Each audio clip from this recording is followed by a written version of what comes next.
Hey everyone, welcome back to Corporate Decoder. Today we are digging into a report by Liquidia Corporation. This one is juicy. It involves votes, directors, accountants, and maybe a few surprises. Let's see if their financial picture is as clear as their corporate structure seems to be. Before we dive in, if you appreciate getting corporate insights served straight up, hit that subscribe button. We also have a Discord community. The link is in the description below, and you should come join us. It's lots and lots of fun. Liquidia Corporation filed what's called an 8K report in June of 2025. An 8K is basically a corporate emergency broadcast system. It's what companies use to tell investors about significant events that could affect the stock. This particular filing is about what happened at their annual meeting. First off, they had their annual meeting where stockholders, which is a fancy word for investors who own company stock, got together either in person or via proxy, meaning they assigned their vote to someone else to make some important decisions. One of the big items on the agenda was electing 3 Class I directors. Think of directors as the board that helps steer the company ship. These directors are elected to serve until the 2028 meeting. Another key vote was to ratify the appointment of PricewaterhouseCoopers, also known as TBOC, as their independent accounting firm. Essentially, they are asking the shareholders to approve their choice of the people who will check their math, making sure the company's financial statements are in good shape. I'd want the best accountants I can buy on my side, and these guys are pretty trustworthy. Shareholders also voted on executive compensation, how the top bosses get paid.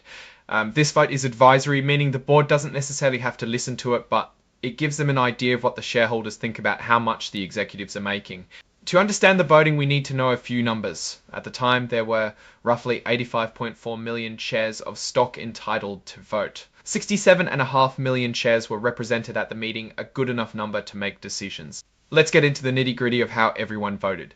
The first proposal was the election of Class I directors. Stephen Block got about 40 million votes for him and almost 7 million votes withheld. Someone must either really love him or really hate him. Joanna Horobin got a hefty 45.4 million votes, and Roger Jeffs topped them all with 46.1 million votes. All three are in for the long haul. Next up, the vote on the accounting firm.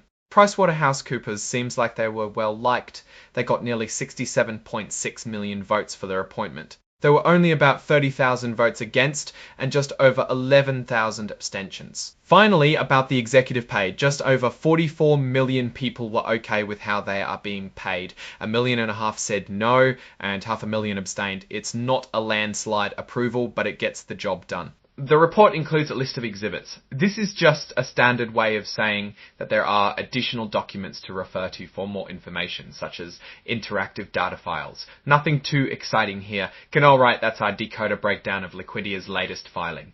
So what's the takeaway here? The company seems to have its governance in order, with directors elected, accountants approved, and executive pay at least tolerated. A company that can get its corporate governance ducks in a row is generally a steadier investment.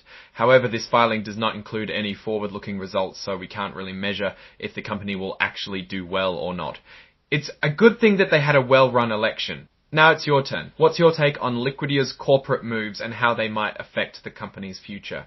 Share your thoughts in the comments. If you found this analysis helpful, hitting that like button really helps us out, and be sure to subscribe for more corporate insights.